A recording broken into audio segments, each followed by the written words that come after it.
ہمارے پاس ہیں. حماس کے چند نوجوان تو اسرائیل کو حیران کر سکتے ہیں، شکست دے سکتے ہیں، ان کے انٹیلیجنس کو ناکام کر سکتے ہیں، لیکن مسلمان ملکوں کی 70 لاکھ سے زیادہ آرمی یہ کام نہیں کر سکتی. اس لیے کہ حکمران طبقہ بے غیرت، بے حمیت ہے. ان کو یہ شرم نہیں آتی تو بیت المقدس ہمارا حرم ہے. نبی پاک صلی اللہ علیہ وآلہ وسلم نے 15 سال اسی مسجد اقصی کی طرف رخ کر کے نماز پڑھی. وہ مسجد اقصی ہے جہاں نبی پاک صلی اللہ علیہ وآلہ وسلم نے تمام انبیاء اکرام علیہ السلام کی امامت فرمائی تھی اور پھر آسمانوں پہ معراج پہ تشریف لے گئے تھے. یہ وہ بیت المقدس ہے کہ جس کی آزادی کے لیے مسلمان ہمیشہ جد و جہد کرتے رہتے ہیں. نہتے لوگ صہیونیوں کا مقابلہ کرتے ہیں، لیکن 58 ممالک کی فوجیں تماشا دیکھتی رہتی ہیں. حکمران اسرائیل سے پینگے بڑھاتے ہیں، اور اس وقت بھی ہم دیکھ رہے تھے کہ پوری دنیا میں حکمران طبقہ اسرائیل کو تسلیم کرنے کی بات کر رہا تھا، اور خود ہمارے ہاں بھی ایسے غدار پیدا ہونے لگے جو کہتے تھے کہ اسرائیل کو تسلیم کر لیا جائے. انہوں نے میڈیا میں چند ایسے اینکر بٹھائے ہوئے ہیں جو یہودیوں کے ایجنٹ کے طور پر ہر تھوڑے دنوں بعد یہ بات شروع کر دیتے ہیں. سابق فوجیوں میں بھی ایسے بغیرت لوگ موجود ہیں جنہوں نے پچھلے دنوں ٹی وی میں بیٹھ کر کہا کہ جب عرب کے لوگ اسرائیل کو تسلیم کر سکتے ہیں تو پاکستان کیوں نہیں کر سکتا. یہ کیسے سابق فوجی ہے اور اس کے مختلف رینک کے لوگ ہیں کہ جو یہ حقیقت نہیں جانتے کہ اگر پوری دنیا بھی تسلیم کرے تو پاکستان تسلیم نہیں کرے گا. اس لیے کہ پاکستان لا الہ الا اللہ محمد الرسول اللہ کی بنیاد پر وجود میں آیا ہے. ایک نظریاتی ریاست اسرائیل ہے اور دوسری نظریاتی ریاست پاکستان ہے. اور یہ فلسطین یا بیت المقدس کسی خطے کا مسئلہ نہیں ہے، صرف زمین کا مسئلہ نہیں ہے، یہ نسل کا مسئلہ نہیں ہے، یہ برادری کا مسئلہ نہیں ہے، یہ معیشت کا مسئلہ نہیں ہے، یہ ایمان کا مسئلہ ہے. یہ ہمارا قبلہ اول ہے جو صہیونیوں کے، اور صہیونی وہ یہودی ہیں جو گریٹر اسرائیل کا خواب دیکھتے ہیں، اور اس گریٹر اسرائیل میں مصر بھی شامل ہے، عراق بھی شامل ہے، اور اللہ معاف فرمائے مدینہ منورہ کو بھی وہ گریٹر اسرائیل میں سمجھتے ہیں. آج اگر اسرائیل کو چھوٹ دے دی جائے تو یہ مدینے پہ حملہ آور ہوں گے. کون غیرت مند مسلمان اس کو قبول کر سکتا ہے؟ لیکن ایک طبقہ مسلمان حکمرانوں میں ہمیشہ ایسا پایا جاتا ہے جو اسرائیل کی ہمدردی میں اور اس کو تسلیم کرنے کی بات کرتا ہے. اور پچھلے دنوں جو ہمارے وزیر اعظم صاحب نے جو یہ بیان دیا کہ پاکستان 2 ریاستی حل کی بات کرتا ہے، یہ وزیر اعظم کاکڑ صاحب آپ کا بیان ہو سکتا ہے، آپ کے چہیتے امریکہ کا بیان ہو سکتا ہے، اسرائیل کا بیان ہو سکتا ہے، یہ پاکستان کے مسلمانوں کا بیان نہیں ہو سکتا، پاکستان کی ریاست کا بیان نہیں ہو سکتا. اس لیے کہ پاکستان کی ریاست کا بیان قائد اعظم رحمت اللہ علیہ دے چکے ہیں، اور انہوں نے بتا دیا تھا کہ اسرائیل ایک ناپاک وجود ہے اور اس کو تسلیم نہیں کیا جائے گا. اس لیے اگر آپ کسی اور کی بولی بولیں گے تو امت کے غدار ہوں گے، پاکستان کے غدار ہوں گے. آپ کتنے ہی طاقتور کیوں نہ ہو اور کتنے ہی طاقتوروں کے اعلی کار کیوں نہ ہو، آپ امت سے غداری کریں گے تو کہیں بھی نہیں رہیں گے. اس لیے کوئی بندوق رکھتا ہو یا طاقت رکھتا ہو یہ سوچے بھی نہیں کہ اسرائیل کو تسلیم کرنے کی بات پاکستان میں کی جائے گی. اس لیے ہم اس وقت غزہ کے ان مسلمانوں کے ساتھ اظہار یکجہتی کر رہے ہیں جنہیں چاروں طرف سے محصور کیا ہوا ہے، آگ برس رہی ہے اور کوئی ان کے لیے اٹھنے کے لیے تیار نہیں ہو رہا. چند ممالک کو چھوڑ کر سب لفظوں کی جنگ لڑ رہے ہیں. اس لیے ہمارا پاکستان کی حکومت سے بھی مطالبہ ہے، آرمی چیف سے بھی مطالبہ ہے کہ ایسا موقف سامنے آنا چاہیے جس سے پوری دنیا میں ایک بھوچال پیدا ہو، پوری دنیا متوجہ ہو.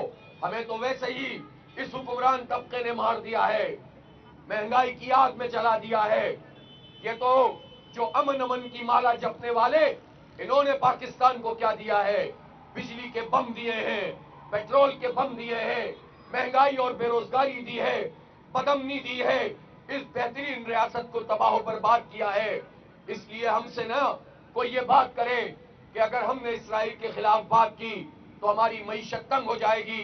हमारी मईशत बेगैरती की वजह से तंग है, करप्शन की वजह से तंग है, बेहमीयती की वजह से तंग है और हुक्मरान तबके की लूट खसूट की वजह से तंग है। हमारी मईशत इसलिए तंग नहीं है कि हम जिहाद की बात करें। इसलिए मेरे भाइयों और दोस्तों, पूरे पाकिस्तान के आवाम को अपने हुक्मरानों के ऊपर यह दबाव डालना होगा और पूरी दुनिया के मुसलमान जिस तरह अब आहिस्ता आहिस्ता खड़े हो रहे हैं, एहतजाज कर रहे हैं, सड़कों पर निकल रहे हैं और अपनी हुकूमतों को दबाव में ले रहे हैं, और सिर्फ मुसलमान मुल्कों में नहीं बल्कि अमेरिका में, यूरोप में, सब जगह पर बाज अमीर इंसान बेदार हो रहे हैं। लेकिन हमारा हुक्मरान तबका आगे बढ़कर फलस्तीनियों की मदद करने के लिए तैयार नहीं है।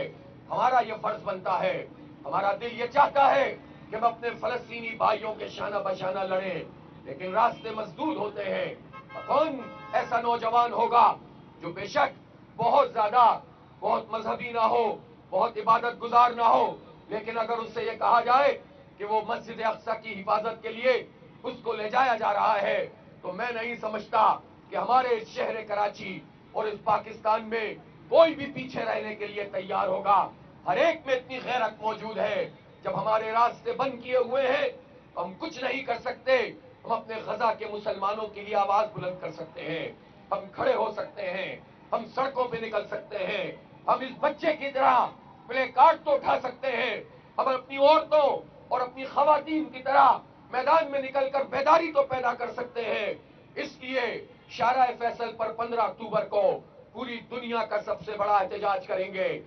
सहूनी जारहियत के खिलाफ, बैतुल मक़दस पर कब्जा करने वाले यहूदियों के खिलाफ, यहूदियों के आलाकारों के खिलाफ, उनके मकामी एजेंटों के खिलाफ और उन हुक्मरान लोगों के खिलाफ जो आलम इस्लाम पर नाक बनकर बैठे हैं, अमेरिका का और इसराइल का मुकदमा लड़ते हैं। मैं पूछना चाहता हूं, ये जो मगरिब अपने आप को बहुत आजाद ख्याल कहता है, रोशन ख्याल कहता है, इंसानी हुकूक के चैंपियन बनते हैं, जो बाइडन को नजर नहीं आ रहा कि बच्चे शहीद हो रहे हैं। कोई अमेरिका में उठकर इनको पकड़ने के लिए तैयार नहीं है कि औरतों पे बम गिर रहे हैं, फास्फोरस बमों की बरसात हो रही है। तमाम तो जो अक़वाम ने ये तय किया है कि ये जंगी जराइम में शामिल है, लेकिन इसराइल ये जंगी जराइम कर रहा है और अमेरिका उसकी पुश पर खड़ा है।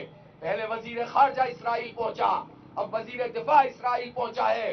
सारे लोग चाहकर हमें जाकर हमें बर्बाद करना चाहते हैं, लेकिन हम सलाम पेश करते हैं हमास के मुजाहिदों को कि वो लड़ रहे हैं, वो मुकाबला कर रहे हैं, कमजोर हैं लेकिन ईमान में बुलंद हैं। इसीलिए इसराइल पर हैबत तारी है। यहूदी मर नहीं सकते। उन्होंने जो यरगमाल बनाए हैं एक जबरदस्त स्ट्रेटेजी है, लेकिन जो कुछ हमास कर रही है ये तो फौजों के करने का काम है, ये तो रेगुलर आर्मीज के करने का काम है, स्टैंडिंग आर्मीज के करने का काम है। जब वो ये काम नहीं करती तो लोग खुद से जज्बे जिहाद और शौक शहादत से मामूल होकर अपने तौर पर जिहाद करते हैं। हमास लेजिटिमेट है, मुंतखब बॉडी है, वहां पर उसने इंतखाबात जीते हैं। हमास को अक़वाम मुत्तहिदा का चार्टर ये इजाजत देता है कि वो काबिज फौज के खिलाफ असला उठाकर लड़ाई कर सकते हैं। शरीयत के लिहाज से भी, बैनुल अक़वामी क़वानीन के एतबार से भी हमास की लड़ाई एक कानूनी लड़ाई है, एक जायज लड़ाई है। इसराइल जारे है, जंगी जराइम का मुर्तकिब है, दहशतगर्द है। इसको कॉर्नर करने के लिए सबको आवाज बुलंद करनी होगी। अल्लाह ताला ने इंसानों के एहतजाज में, उनके जमा होने में बड़ी कुव्वत रखी है। आइए हम शारा फैसल पर जमा हो 15 अक्टूबर को। बच्चे भी आए, जवान भी आए, खवातीन भी आए, अपनी फैमिलीज के साथ आए और इस बात का इजहार करें कि हम फलस्तीन जाकर अपने बच्चों के साथ तो नहीं खड़े हो सकते, शारा फैसल पर खड़े होकर पूरी दुनिया को ये मैसेज तो दे सकते हैं कि अहले कराची गजा के मुसलमानों के साथ हैं, अहले कराची इसराइल के खिलाफ हैं, अमेरिका के खिलाफ हैं और अमेरिका और इसराइल के एजेंटों के खिलाफ हैं। 15 अक्टूबर को इतवार के दिन 3 बजे इंशाअल्लाह इस शारा फैसल पर सब इकट्ठा होंगे, एक अजीम शान मार्च होगा और इसके नतीजे में इंशाअल्लाह ये मोबिलाइजेशन आगे बढ़ेगी। पूरा पाकिस्तान बेदार होगा, आलम इस्लाम बेदार होगा और कुछ भी नहीं होगा तो हम अल्लाह की बारगाह में ये कह सकेंगे कि या अल्लाह हमसे कुछ नहीं हो सकता था तो हम अपने फलस्तीनी मजलूम भाइयों के लिए सड़क पर निकल कर आकर खड़े हो गए थे। हम जिहाद में हिस्सेदार नहीं बन सकते थे, अपना फर्ज यहां अदा कर रहे थे। मैं एरियाने कराची से अपील कर रहा हूं, तमाम लोगों से कह रहा हूं, अपने तमाम इख्तलाफात एक तरफ रखे, तमाम पॉलिटिकल वर्कर्स, तमाम सियासी जमातों से वाबस्तगान, तमाम फिरकों और मसलकों से ताल्लुक रखने वाले, और अगर ऐसे लोग भी हैं और यकीनन हैं जिनका मजहब इस्लाम नहीं लेकिन बाज़मीर हैं, इंसानियत के नाते वो भी इकट्ठे हों और इसराइल की मजम्मत करें, हुक्मरानों पर दबाव डालें, अमेरिका पर दबाव डालें, एक कुव्वत का इजहार करें और 15 अक्टूबर को इस मार्च को इंतहाई कामयाब बनाएं। आलम इस्लाम का सबसे बड़ा शहर कराची है, इसका एहतजाज भी सबसे बड़ा होना चाहिए, इसका मार्च भी सबसे बड़ा होना चाहिए, इसकी आवाज भी सबसे बुलंद होनी चाहिए। इंशाअल्लाह फतह मुकद्दर है, हक की, फलस्तीन की, बैतुल मक़दस इंशाअल्लाह आजाद होगा। देखना यह है कि हमारा इसमें कितना हिस्सा है, हम कितना हिस्सा इसमें डालते हैं। फलस्तीन फंड में भी अपना हिस्सा डालिए, गजा रिलीफ फंड है जो बिल्कुल तहस नहस उन्होंने कर दिया, उसको दोबारा से उठाकर खड़ा करना हमारी जिम्मेदारी है। उन सब चीजों में भी अपना हिस्सा डालिए और 15 अक्टूबर को इस मार्च का हिस्सा बन जाइए।